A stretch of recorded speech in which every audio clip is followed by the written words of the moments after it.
कश्मीर धरती का स्वर्ग, लेकिन इस स्वर्ग का एक हिस्सा आज भी भारत से अलग पड़ा है। एक ऐसा इलाका जो भारत का था, है और हमेशा रहेगा। पाकिस्तान अधिकृत कश्मीर यानी पीओके। आज इस वीडियो में हम जानेंगे पीओके का इतिहास, भारत का दावा, पाकिस्तान का कब्जा और भारत के भविष्य की नीति।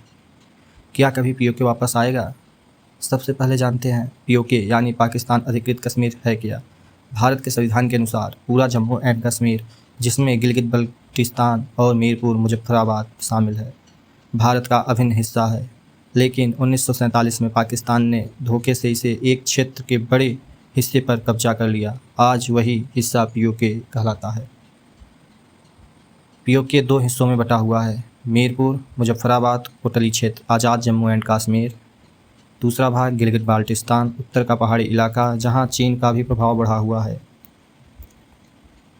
1947 जब भारत और पाकिस्तान नए नए बने थे, कश्मीर उस समय एक रियासत थी जिसके राजा थे महाराजा हरी सिंह। वे भारत या पाकिस्तान में से किसी भी में भी शामिल नहीं होना चाहते थे। लेकिन अक्टूबर 1947 में पाकिस्तान ने कश्मीर पर हमला कर दिया। कबायली लड़कों और सेना के रूप में सैकड़ों गांव जला दिए गए, हजारों लोग मारे गए। महाराजा हरी सिंह ने भारत से मदद मांगी और भारत ने सतर्क मदद दी। शर्त थी कश्मीर भारत में विलय करेगा। इसी तरह 26 अक्टूबर 1947 को कश्मीर आधिकारिक रूप से भारत का हिस्सा बन गया। भारतीय सेना ने तेजी से आगे बढ़कर कई इलाके आज़ाद कराए, लेकिन जब युद्ध लगभग जीत ही लिया गया था तो मामला संयुक्त राष्ट्र में चला गया और वहीं से कश्मीर विवाद की कहानी शुरू हुई। संयुक्त राष्ट्र ने युद्ध विराम सीज फायर की घोषणा की। नतीजा यह हुआ कि जो इलाका पाकिस्तान के कब्जे में था वो वहीं रह गया और जो भारत में नियंत्रण में था वो भारत के पास। तब से यह लाइन सीज फायर लाइन कहलाती रही, जिसे बाद में लाइन ऑफ कंट्रोल LOC भी कहा गया। आज इस रेखा के पार लगभग 85,000 वर्ग किलोमीटर का क्षेत्र है जो भारत का हिस्सा होकर भी पाकिस्तान के कब्जे में है। पीओके हिमालय की ऊंची घाटियों में बसा इलाका है। उत्तर में चीन की सीमा, पश्चिम में अफगानिस्तान, दक्षिण में पाकिस्तान का पंजाब प्रांत और पूर्व में भारत का जम्मू एंड कश्मीर। यानी ये इलाका सामरिक रूप से बेहद अहम है। भारत के लिए यह न सिर्फ भौगोलिक महत्व रखता है, बल्कि यह इंडस नदी प्रणाली और सिल्क रूट जैसे प्राचीन व्यापार मार्गों का हिस्सा भी रहा है।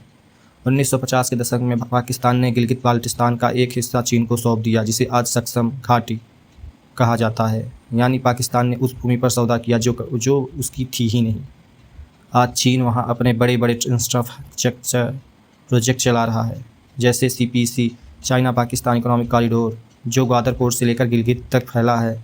यानी अब पीओके में सिर्फ पाकिस्तान ही नहीं बल्कि चीन का भी दखल है, जो भारत के लिए सुरक्षा की बड़ी चुनौती है। भारत के संविधान की धारा 1 और अनुच्छेद 370 के तहत पूरा जम्मू एंड कश्मीर भारत का हिस्सा है, जिसमें पीओके भी शामिल है। 2019 में जब भारत ने अनुच्छेद 370 हटाया तो संसद ने साफ कहा, अगला लक्ष्य है पीओके को वापस लाना। यह केवल राजनीतिक बयान नहीं बल्कि एक राष्ट्रीय संकल्प है। पीओके में रहने वाले लोगों की स्थिति बेहद खराब है। वहाँ न आज़ादी है, न लोकतंत्र। पाकिस्तानी सेना और ISI के नियंत्रण में पूरा क्षेत्र है। गिलगित बाल्टिस्तान में स्थानीय लोग अक्सर प्रदर्शन करते हैं, हम पाकिस्तान से नहीं भारत से जुड़ना चाहते हैं। ऐसे नारे वहाँ आम हो गए हैं। विकास के नाम पर चीन और पाकिस्तान वहाँ के प्राकृतिक संसाधनों का दोहन कर रहे हैं। भारत की रणनीतिक साफ है, पीओके पर सैन्य कब्जा नहीं बल्कि राजनैतिक और अंतर्राष्ट्रीय दबाव से वापसी। भारत लगातार अंतर्राष्ट्रीय मंचों पर पीओके को अवैध कब्जा घोषित करता रहा है। साथ ही सीमा पर भारतीय सेना की मजबूत तैनाती और इंफ्रास्ट्रक्चर विकास यह संदेश देता है कि भारत किसी भी स्थिति के लिए तैयार है। अब सिर्फ समय की बात है जब इतिहास खुद को दोहराएगा। क्या पीओके वापस आ सकता है? सवाल बड़ा है, लेकिन असंभव नहीं। अंतर्राष्ट्रीय दबाव, पाकिस्तान की आंतरिक स्थिरता और चीन के बढ़ते दखल के बीच पीओके के लोग खुद बदलाव चाहते हैं। भारत धीरे धीरे डिप्लोमेटिक इंटेलिजेंस और सॉफ्ट पावर से अपने लक्ष्य की ओर बढ़ रहा है। पाकिस्तान अधिकृत कश्मीर सिर्फ एक ज़मीन का टुकड़ा नहीं, यह भारत की अधूरी कहानी है, वो कहानी जो 1947 में अधूरी रह गई थी। भारत का हर नागरिक जानता है कश्मीर भारत का था, है और रहेगा। वो दिन दूर नहीं जब तिरंगा फिर से उस धरती पर लहराएगा जहाँ आज भी लोग भारत का नाम लेकर अपने सीने में उम्मीद जगाते हैं।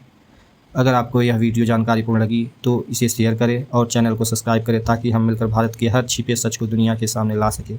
जय हिंद, वंदे मातरम।